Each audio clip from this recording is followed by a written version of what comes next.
this magazine that Joe highly recommend. And I found several things in there that's probably worth reading. So on page 55, Joseph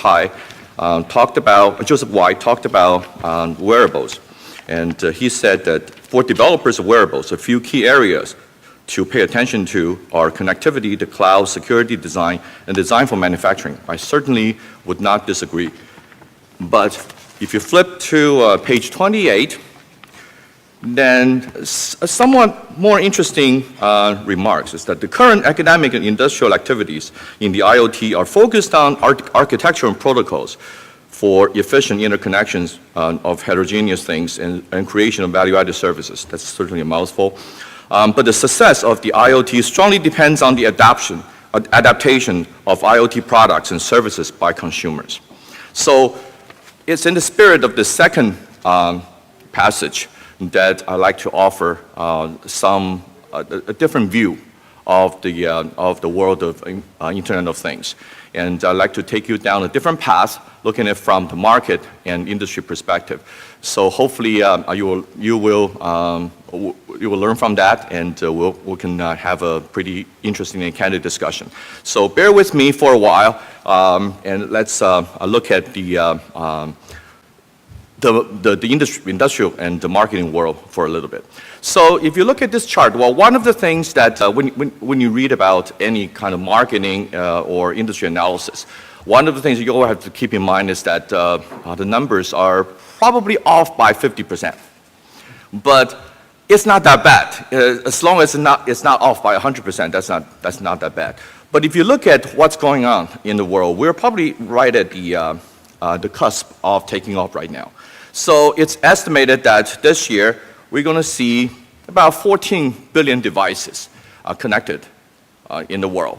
So that includes all of the cell phones, laptops, tablets, but also some of the smart home controls, some of the appliances. So they're really not that many in a way, if you look at the kind of things that are connected or included in the Internet of Things. But once we start to throw everything in a home onto the network, so that would include things here like the lights. Oh, this doesn't work. Lights. Oh, okay, I won't use that. Locks, clocks, all the appliances, even toothbrushes or combs. Then we'll probably be looking at a lot more. So the forecast is that 50 billion devices will be connected in the year 2020. So that is a lot. That is really a lot of devices. So the world population is 7 billion today. So we're looking at 7 devices per person. That's really a lot of stuff. But in a way, it's not really that how many devices are connected. It's what they're going to do for us. What are the applications? What are we going to benefit from that? Well, we spend years on putting computers in pretty much everything we see. So we go from the really large computer all the way to the smartphones and smaller stuff. And we managed to digitize all of the data onto the magnetic media, and also put it in the cloud, put it on the web. So what do we do? Why do we do that? Well, we really want to take control of the information. We want to be able to take control of our world, and we want to be able to take control of the events. So still today, this is a world that's controlled by us, using the information, using the connectivity. The idea of Internet of Things actually is a decentralization idea. So we want the devices to be able to take control. So what are we talking about? Well, there's all the famous stories about your refrigerator will order food for you once you take certain food out of it, or your home thermometer will adjust the temperature when you drive your car into the garage. So you're actually allowing the things to make decisions for you based on certain criteria that you preset. So that is to move intelligence outside of our control into the devices, and that is one very important part of what the Internet of Things will do for us. So we have seen things like agricultural automation, energy consumption optimization, security surveillance, building management, home automation, all that. So that's a lot of the accomplishments so far. So over the years, we have been able to benefit from a lot of the automation, a lot of the, mostly in a centralized fashion. So with the Internet of Things, we're looking at a lot more than that. So we're putting sensors in places such as the vehicles and pads, and sometimes ourselves. We use the mobile to control that. And, but the most interesting thing is actually what's called here. They probably don't know how to come up with a better name. It's called everyday things. So anything that you can think of. That includes all the things that we use and all the things that are on us. So how do we really manage that to give it the intelligence so that we can actually benefit a lot of that, a lot of it from it? So the Internet of Things, the industry is actually developing not only to look at all the standards, not only to look at all the backbone connections, but we're looking for the applications. We're looking for the actual control. We're looking for something that we can be relieved from doing, so that we can spend more of our time on higher purposes, such as watching movies or writing papers. So if we look at a snapshot, take a snapshot of Internet of Things in the news. This is during the week of March 31st in this year. So if we look at what's happening in that particular week, on all the news reports and everything, the technology part had the most number of news items at that time. But that's understandable because that covers pretty much everything underlying IoT and everything else. But if you go beyond the technology, then it's the wearables that actually catches a lot of attention. A lot of companies are working on the side of the wearables, or the wearable side of the Internet of Things, and trying to figure out how we can actually extend the idea of putting connections and putting intelligence onto everything. So it's not just the static things. It's not just the static. It's not just all the things that are already installed. It's us. When we walk around, when we look around, when we drive around, there are a lot of information, there are a lot of data that can be collected and can be used for generate intelligence. So when we think about that and say, okay, so there's a lot of wearable stuff that's out there. So what are we going to do with the wearables? Well, you probably are sick and tired of this chart already because you're staring at it during lunch. And well, I was telling Joe that I was very happy that I followed him because there's a lot of things that he talked about really set the stage for me. Actually, I changed the slide a little bit to so that I can follow up on his talk. So I don't have to dwell on this chart at all because he had an excellent exposition on the different applications. Okay, yeah. I hope that I'm not that heavy. But there's a lot of applications that can be accomplished with wearables. So there's security, there's communication, there's lifestyle, wellness, medical, glamour, and so on and so forth. Okay. So the question is, how are we going to accomplish that? How are we going to get there? So there are many different ways or many different types of devices that are in the market already. So let's look at yet another market chart. I apologize for that. So this is the shipment of number of devices. Again, this is not the number. This is not the dollar amount. This is the units. So if we look at this particular forecast, again, when you look at forecasts, they are not necessarily correct. Of course, the famous quote by Yogi Berra is that forecasting is hard, especially for the future. So this is what we're looking at right now. So it's forecasted that by the year 2015, we will have 150 million units shipped by that time. And then also, that represents a threefold growth from only 2013. That's 2 short years. So that's a very large growth. And if you look at the type of devices that are forecasting, that the growth really pretty much come from every single categories. So we have wearable cameras, such as GoPro. We have smart glasses, such as the Google Glass, and then we have smartwatches. So I believe tomorrow, it's rumored that Apple is going to announce the iWatch. And healthcare, sports trackers, 3D trackers, smart clothing, and so on. And if you just look at the sheer size, the green part, which is the sports and activity trackers, that will show the largest growth, or still largest market share, and that fits very well with some of the killer applications that Joe talked about earlier. But if we look at the actual numbers in terms of revenues, the growth is just as big. So the forecast for the average growth in terms of the dollar amount is more than 50% cumulative annual growth rate for the next few years. And in this particular forecast, the wearable market by the year 2016 will reach about $17 billion. That's a pretty big number, especially growing from a very small amount today.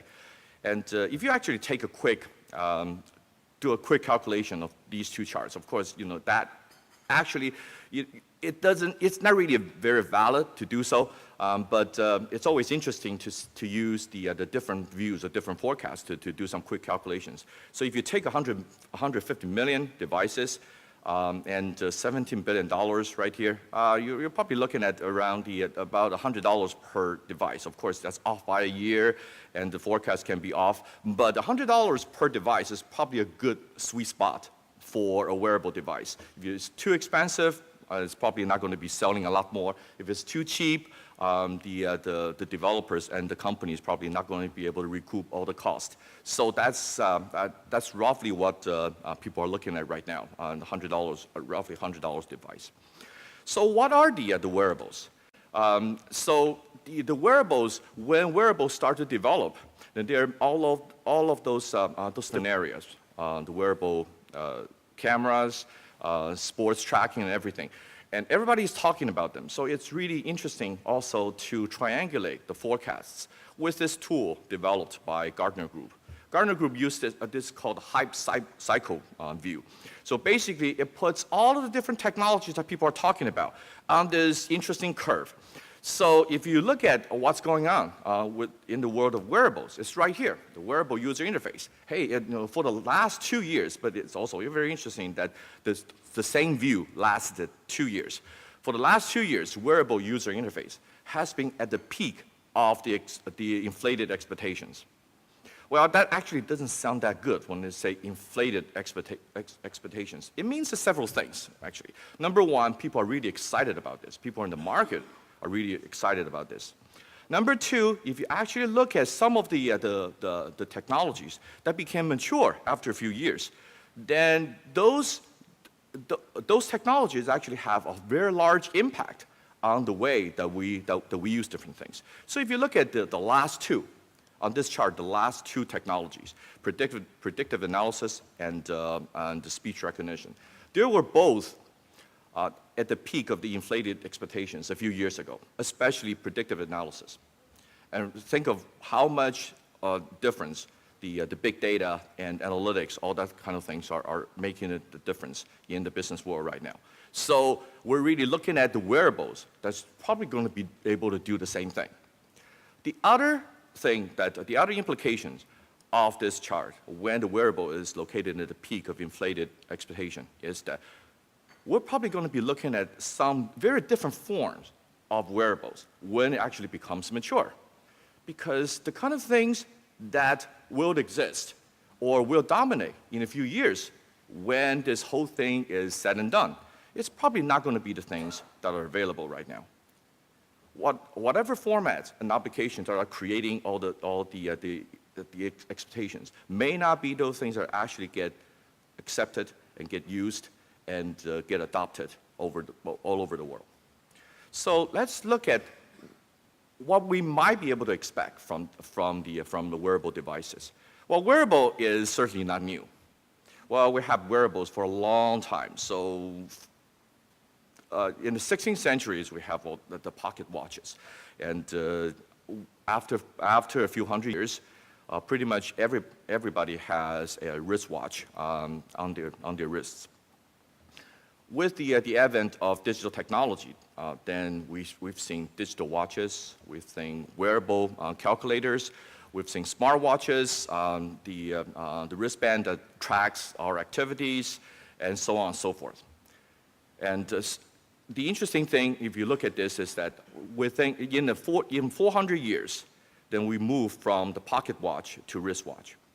In another 40 years, we move from the traditional wristwatch to a lot of the active tracking devices. So because the technology changes, the evolution, the time frame, is actually taking on the order of magnitude shorter every single time when there's a new cycle. So the next cycle, we may be looking at 4 or 5 years. So we don't really know whether the current form of wearables will really exist in the 4 or 5 years time frame, because things may change so fast. So this is the current state of wearables. This is what Joe was doing when he pulled out everything like that. So we have earbuds that can actually, well, you can actually wear and make calls. You have the Google Glass that can give you the eye-level display and do a lot of the facial recognition and so on. We have the wristband that keeps track of your activities and humidity levels and the heart rate. So we have all kinds of different things with us. So that keeps track of many different conditions of the human body, and that happens all the time. So we have essentially for each specific purpose, we have to buy a different device. And that is interesting. And that is certainly great for vendors because they can sell a lot of stuff.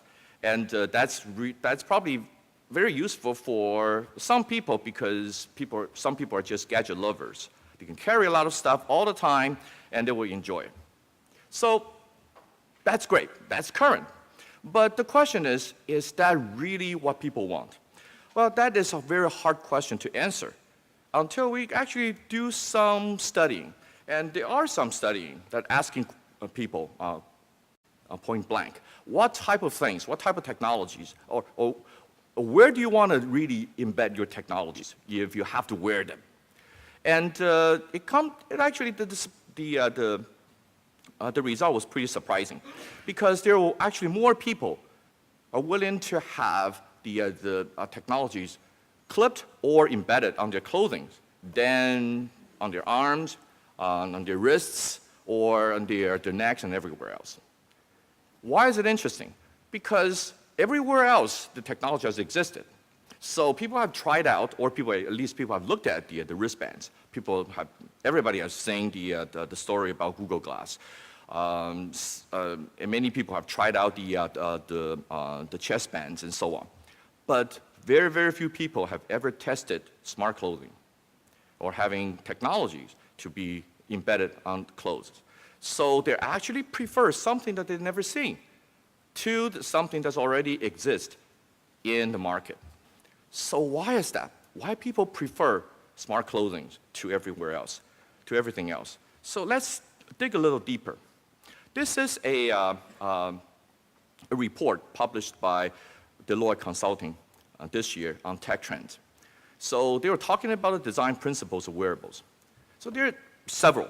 They listed 8. Well, I think it's a little random, but they're still interesting. So if we look at some of them, and they are networks, there are communications and interactions, intelligence. These are basic technologies that underlie pretty much everything. So no matter what forms that you're using for wearables, you have to deal with those things. And then there are, and it's very hard to find, okay. So, and there are content and intentions, and those are applications driven. So you've got to know what you're trying to track. You've got to know what you're trying to do. You've got to know what you're trying to accomplish. And then there are several things that are really not very fixed. in terms of the kind of things that you're wearing, such as influence, interaction, and enhancement. So in terms of the forms that wearable exist, those three things can be very, very different. So how would you be able to implement the wearables becomes very much a sticking point to the consumers, whether they can really accept this or not. And that may actually be the make or break point in terms of how wearable is being accepted by the broad market. So let's look at some evolution of the information proximity. Maybe that will give us some idea. So over the years, we have been managing to put computing power everywhere. So we started out with a room full of large mainframe computers, moving into workstations. Then we get to the desktop, and then we use laptops. Now we have tablets and mobile. So you can see that the technologies are not only getting faster, cheaper, and smaller, but it's also getting closer. And now we have the wearables. We have the smartwatches. We have the Google glasses. So we can see the inevitability of moving into the wearable side.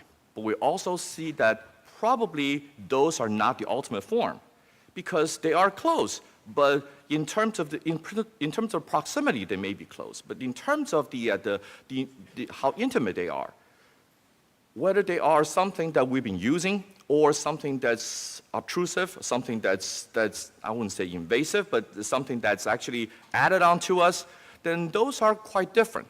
So why not using all the other technologies as part of our daily life or as in the way that we're already used to? So we believe that all those accessory types of wearables are what we call the wearable 1.0. Those are the glasses, those are the wristbands and watches.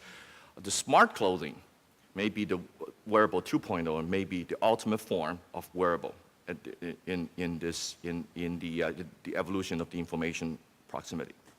So before I go on to look at the smart clothing, let me just ask a sort of philosophical question. So why do we stop at the smart clothing? Why don't we take it even one step further? Why don't we just put everything in the body?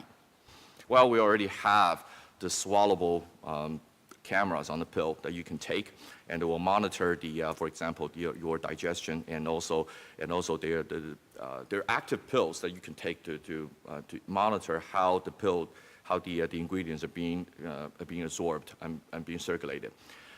There are RFID chips are being developed that can actually be implanted into human. By the way, in the United States, the FDA, Food and Drug Administration, already approved the use of implantable RFID chips. I'm not sure I really want to know what they are for. But this is an ethical issue. This is more of an ethical issue than the marketing or a technology one, because I'm sure that a lot of people are object to the idea of having something inside their body and tracking their motion, tracking the different types of data, and I happen to be one of them. So let's stay with the on-the-body solution at this moment. So let me use some interesting analogy, a movie analogy to differentiate what's wearable 1.0 and wearable 2.0. So Joe was showing all of the devices that he had. Well, think about what one can actually wear. You can have glasses, you can have a smartwatch, you can have wristbands, you can have armbands, you can have chest bands, you can have other clips on, you can have the belt clips, and you can have a lot of stuff. Once you put all of those things on you, each one is each one is performing a particular purpose, then soon you will be wearing a lot of things. So for those of you who have seen the Iron Man movie, that's exactly what's going to happen to you. Well, the idea of wearable 2.0 is that we can embed everything onto a shirt. So instead of having everything separate to monitor the different body signals and other activities, we can have a shirt that does everything. This is sort of like a Superman shirt. I'm not sure, I don't think that Superman only wears a shirt so that he'll have the Superman power, but that's the best analogy that I can think of. So it's a very different idea. So we're not forced to wear all those things that we usually don't wear. But since we have to wear clothes anyway, so why not put all the technologies on there so that we can actually take advantage of the habit that we have developed for thousands of years. So there are lots of enabling technologies for smart clothing. There's sensors that need to be put on, the user interface that needs to be perfected. The materials, we have to make sure that the materials are durable, are bendable and everything. The connectivity is very, very important. Whatever data that are being collected have to be sent out, have to be used. And then energy consumption, what type of batteries are we going to use, how the battery is going to last and everything. All the technologies are there. And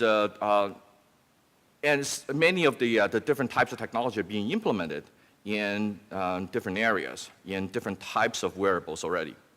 But if you think about the technologies that actually have to be put on a piece of cloth, then the difficulty sort of doubles and triples.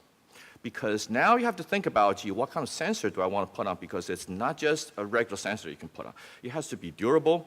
It has to withstand you have to be able to bend it. You have to be able to abuse it. You have to be able to wash it. So every types of technology that you're looking at when you put on the smart clothes, which is so close to your body, and also it's sort of invisible to you because those things have to perform all the functions all the time. Then it actually becomes a lot more difficult than just having an extra piece of equipment that's tacked onto your skin. So this is some examples. So if we want to measure, for example, heart rate, we have to put an electrode onto the clothes, and then it will be touching your skin all the time. This is not just a piece of metal that you can put on this so that it conducts. It has to be able to not only conduct, but it has to breathe because humidity control is very important. It has to be able to touch your skin very comfortably and stay on with your skin. And when you wash the clothes, when you actually bend it, it doesn't really go away. It doesn't really break. So there's a lot of technology that have to go into the design of putting the sensor onto a piece of cloth. Another example is RFID tag. You can put an RFID tag into the clothes, but well, that happens all the time. Actually, if you walk into any retail stores, many retail stores actually have that already. But how do you make it flexible? How do you make it foldable? How do you make it washable and everything? And that's another thing that you have to consider.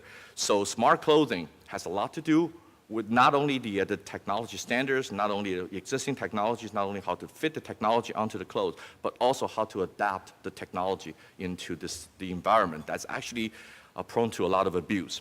And that is something that's very different. So if we take so much pain and get to this point that we put all the technologies onto the clothes, what can we really do? Well, the first thing to ask is, what can we really measure? Actually, we can measure a lot. To start with, we can measure heart rate. We have two electrodes. We can measure heart rate. As I said, the electrodes have to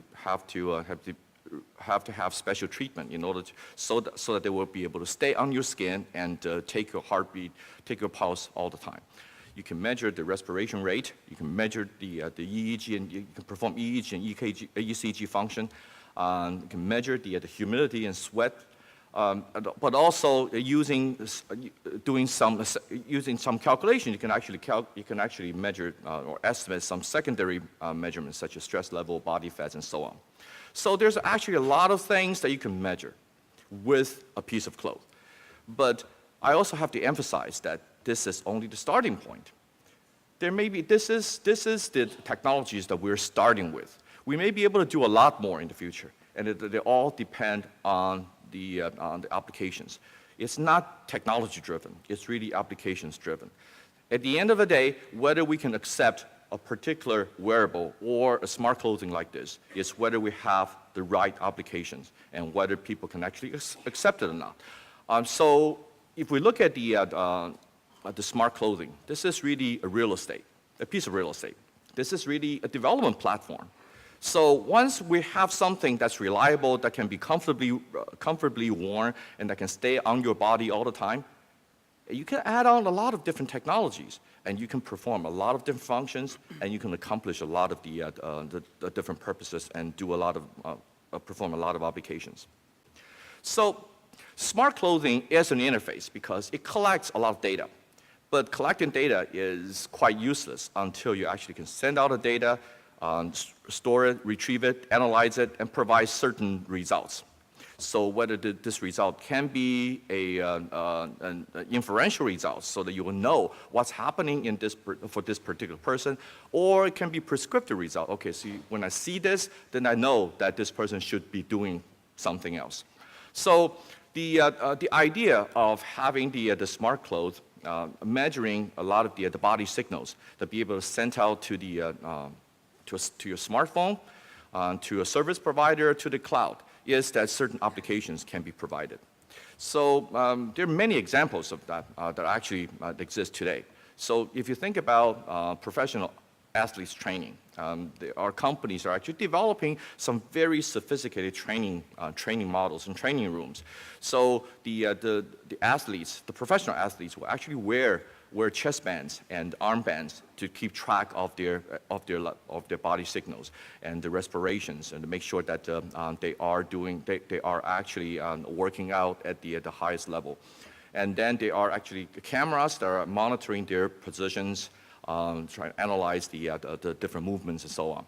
And all of those data have to be fed into an application to be able to calculate it and to be able to analyze, so that the trainers or the coaches will be able to sit down with them and tell them what to do next. Well, just imagine that if you have a piece of clothes that can actually do all that. So you can actually track the heart rate, you can actually track the respiration, you can actually track the humidity level, you can actually track the motion, you can actually track the different points that this athlete is going through. And all the data can be integrated and analyzed in real time. And then on the computer screen, some kind of adjustment can be made immediately, so it will tell you, so you shouldn't be doing this, you should change your pose, you should be doing certain other things. And that will be so much more efficient. That will save a lot of time, save a lot of energy, save a lot of money, and save a lot of pain. So this will be, if you just think of it, this will be probably a much improved model for professional training. But that improvement is not really the end of it. Because once we have that, then the same professional training model can be extended to amateurs. It can be extended to casual athletes, so that we don't have to have the very sophisticated equipment. They're very costly, very difficult to get, and have to be used by professionals. Let's say that if we have the kind of smart clothes that can actually monitor and collect data and let us know, give us feedback immediately so that we can train better, then that will make this kind of model, this training model, so much more affordable, so much more accessible. And that will really open up a completely different world for many people to be able to enjoy what the professionals have been able to do. So that's just one example. Another example is the holder monitor that some patients wear for 24 to 48 hours when their heart rate has to be monitored. When you have to do that, when the doctor prescribed holder monitor for a day or 2 days, so that your heart rhythm can be monitored continuously. That's really a pain. I've been through that, so I know it. If I don't have to wear that, if I can just wear a piece of clothes, a shirt, and with all the electrodes built in, so it will stay with me during that time frame, and I don't have to carry the recorder. So all data can be sent to my smartphone, can be analyzed by the doctor immediately. I just think of how much time, how much pain can be saved. So if we do that, the holder monitor will be a thing of the past. So these are just two small examples. You can think of many, many others. The applications are just endless, whether it's fitness, whether it's wellness, whether it's medical, whether it's business applications that you can wear something going into a warehouse, being able to detect all the inventory levels, supply chain management, as part of supply chain management, or certain procedures that can to be followed. So there are so many different applications that can be accomplished when we have this kind of real estate, when we have this kind of development platform being enabled. So what do we have to do? Well, it has to do a lot of things. So it has to be able to collect the data. It has to be able to connect to the network. We have to be able to control it. Sometimes you have to be controlled on location. Sometimes be able to control it remotely. We have to consider the heat, light, sound, energy part of it, and also the protection. Well, it's a piece of cloth at the end of the day. So you still have to perform the function of a clothes. So we have to put all of those things onto the clothes. As I said, this is really not very easy. But obviously, it's not undoable because companies are doing that already. So what is really in a piece of, what is a smart shirt? So ultimately, a smart shirt is a shirt. The whole idea is that we're not going to wear something that's different, or we're not going to wear something that's outside of the kind of things that we've been wearing.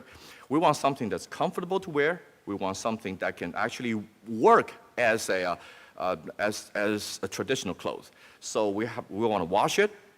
We want it to stay together after we move around and after we rub it, after we actually play with our kids and so on.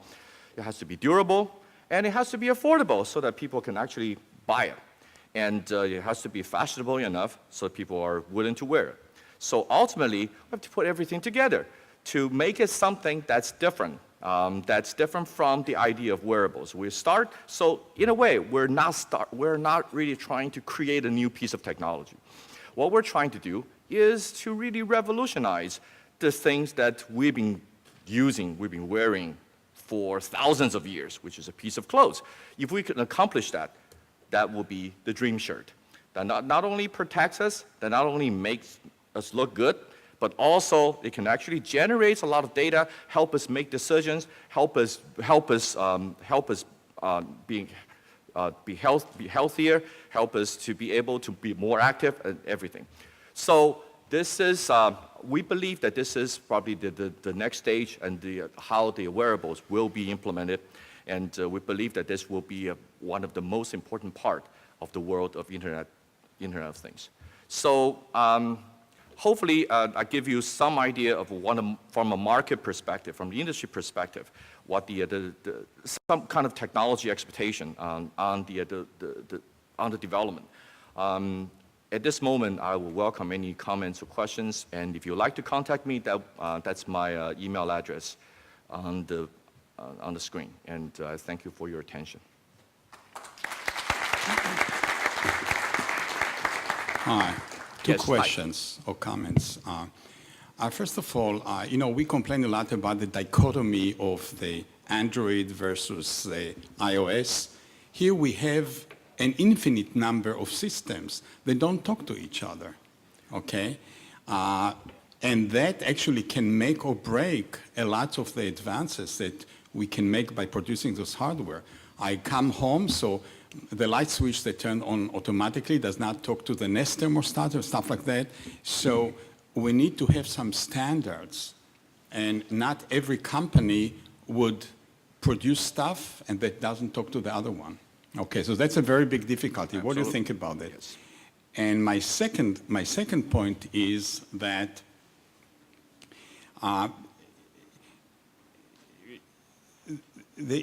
when I have a light switch at home, okay? Somebody has a light switch at home in the bedroom. When somebody goes through, it lights up. You come late at night from work, your wife is lying down there. She is asleep. You enter the room, the lights goes on, okay? Why did you wake me up? I didn't do it, the Internet of Things did it. So there is a problem with the interface, and with lots of the devices that we think are smart, they're actually quite dumb, okay? For example, that light switch. So that's another difficulty in producing something that will really be beneficial for us? Let me try to address both questions, but I can't really answer either. Obviously, those are really big questions. Let me address the second one first. When we say smart, we're actually not talking about smart things because we're actually embed smarts into the things. So it's all the rules that we set up. It's all based on what we think. We're not building positronic brains yet. I don't know if anybody knows how to build that. So I'm actually still rereading the iRobot series. If you haven't read that, certainly you really have to. But nothing is really smart because it's all our programming. So if the purpose is to make your life easier, then you can program it so that the room will be able to detect when your wife is sleeping. So when you walk in, then the lights won't come on. But if the purpose is to really annoy your wife, then that's a different story. So it depends on how you set up the smarts. So it really has nothing to do, ultimately, it really has nothing to do with the things themselves because the things have to be able to adopt what we want them to do. So if the things are so, if the things are so rigid, if their intelligence is so rigid, then they're not intelligent, they're dumb. Those are dumb things. So that's why we have to have controls. It's not just the sensors, it's not just the data uploads, you have to have controls. So the control part depends on us. The control part doesn't depend on the things. So that's my view of it. Let's go back to the first question about standards. I'm coming from a completely different perspective. I worked in industries before, and there were standards being fought when I used to work at Nortel's. Every single time Lucent came up with a standard, we have to say we have a different one. So we've been fighting that for years. But ultimately, so what resolved the standard problems? It's never technical. It's never technology. It's always market. It's always what people want. This Android versus iOS thing is because there are two markets. My son uses Apple, and the majority of his friends uses Apple products. I'm in a different world. I don't like Apple products. I like something that I can actually put my hands on and fool around with it. So I don't like Apple products. So I want Android. And so basically, it's a dichotomy solution right now because if you look at it, there are some other operating systems out there at the mobile level, but they're pretty much non-existent. I hope that I didn't hurt anybody's feeling if you use Windows Phone. But it's pretty much two systems right now, and that's determined by the market. I personally think that if we want to set the standards from the technology end, that is not only hard, but at the end of the day, it's probably a losing battle. Joe may disagree with me, but that's really difficult because based on my experience, most of the time, almost 100% of the time, the technology standards are actually set by the market, not by the technical people. Yes? Very interesting presentation, but you are not talking about the security aspects of the wearables. So my concern is, suppose I wear the shirt or anything, so it's transmitting data. Okay, so those are really private data. So I don't want anybody else to get access to that. So how do you plan to solve that? The security problem is a big problem, and it goes actually well beyond any one of us in this room that can solve. Because I don't know if anybody has been tracking there's a security group that actually holds a conference every year. It's actually security economics group.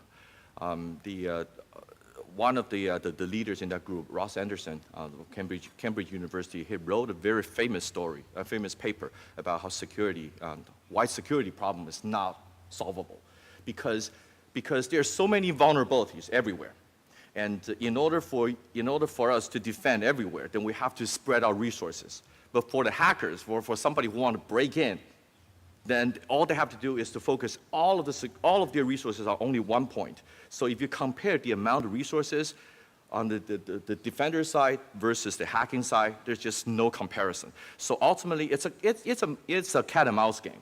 Okay. So the only thing that we can do, unfortunately, is that we say this is secure. It's secure to certain levels. Well, think about it. So can anybody here comfortably say that all the things that you use are secure? Then why are you using it? Your phones are not secure. Do you use your phone? Yeah. Do you store addresses on there? Do you use the messages? Do you check emails? Those are the story.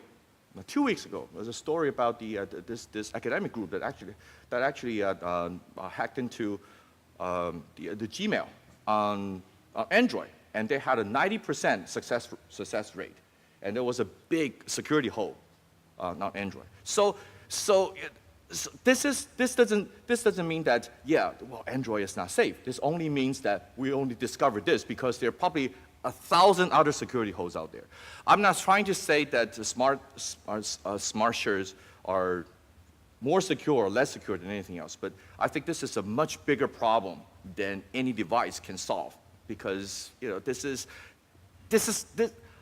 is not even a problem that can be solved, period.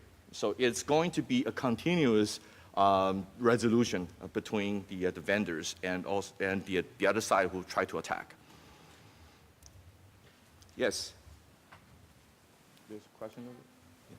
So you mentioned in your slide that the smart short must be affordable, and I'm just wondering if you could give us some idea about how cheap it can go, because probably the advantage of smart watches, for example, is that you only need maybe one. But for clothes, you see it, people see it. And definitely casual athletes or people like us, we definitely need many because we have to change every day, basically. Absolutely. Well, affordability is relative term. Something that's affordable to me may be completely not affordable to somebody else. Or I should switch this around. I'm sorry about that. So when my son goes out and buy athletic shirts, and he looks at all of those things that are out there that are like $100, $120, he thinks that's cheap. So that limit is probably for people like him. But when I want to go out and buy something, I'm probably looking at $45, $50. I'm cheap. So that's a little different. So affordability is quite different. So the point is that in market, in industry it's quite a different way to looking at things, because in business you have to look at cost and price completely differently. They're totally unrelated. Cost is your operation, based on your operation. Price is based on what the market determines. So you can produce something that will cost you $100, but if the market is only willing to pay $50, then you can still sell it at $50, but you just want to lose $50 every single time you sell it, and you're not going to make it up in volume. But that problem is really determined by the market. So when I say affordability, that's a sort of a tongue-in-cheek expression of something that can be accepted by the market. I don't think that anybody can give you a good figure and say, okay, $70, that's the price target, or $100, because there will be a lot of trial and error throughout this whole market development. But also at the same time, you also have to think about the smart shirt in a very different way from, let's say, a smart watch or the Fitbit, because the smart shirt is a shirt. Well, I'm not wearing any wristbands, so if I wear a Fitbit, that's an add-on. But hey, I'm wearing clothes every day. So if the clothes happen to be a smart clothes and it can do all of that kind of things at the same time, and it's really not that much more expensive, then I may be thinking differently. So if, let's say that if I want to go out and train, and then I can wear a smart shirt, that's probably only $10, $20 more than the regular shirt that I wear. So that will be a complete different scale when I compare buying a smart shirt versus buying a smart add-on. Okay. I don't know if I answered your question or not. I sort of dance around the problem. Sorry. Yes. In time? Yes. Hello. Yes. My question is about the power consumption of these kind of devices, because we will need to charge our T-shirt in the future every day. What's your perspective about this issue? Well, Thank you. I was hoping that this question would never come up. But power is a big problem. Well, I think about so there are many different ways to sort of solve that problem or dance around the problem. You want to, well, first of all, you want to lower the power consumption level, right? And also, if you think about batteries, maybe I don't think the batteries are really washable, so maybe you have to add on. So there are different ways to solve that. But the technology is a wonderful thing, because none of us are getting any younger, but technology is not getting any worse. It's the same logic. So there's a lot of problems that exist today that probably won't exist in the future. So we will be able to adopt many new technologies, improvements in the future. But that will be, those are the things that I can't forecast at this moment. But you're right. The power consumption, the durability of batteries, all those kind of things, they are limitations at this moment still. Yes. Just to add your point, one of my hobbies at work is to study wireless charging. And there's a lot of work going on in that space, which I'm trying to master. And so people are building incompatible systems, but there's only 3 of them that do resonant charging. A common one is 6.78 megahertz. It's half the frequency of NFC. And you build a little resonator talking to another resonator. And they're already going through levels of standards, because it's okay, they can build something that charges something that you put on top of it. My wife has a phone today from Nokia that sits on a charger, and it's wireless, right? But the existing wireless chargers only charge one thing that they know about, and people want to build wireless chargers that'll support a lot of things. What I'm imagining is something that you plug in, and you take your wireless shirt after you've washed it, and you stick it on the wireless charger so that all these things embedded in the shirt can get charged without having to pull each one of them out and stick them into a USB thing, right? I mean, that would be a nightmare, basically. That will certainly cause people to not buy these shirts if they stop working pretty quickly. And so you're going to need to develop the charging system in parallel with the shirts themselves. So maybe we can Good luck. We can, Yes. we can build a charger into the dryer. Well, the sky is the limit.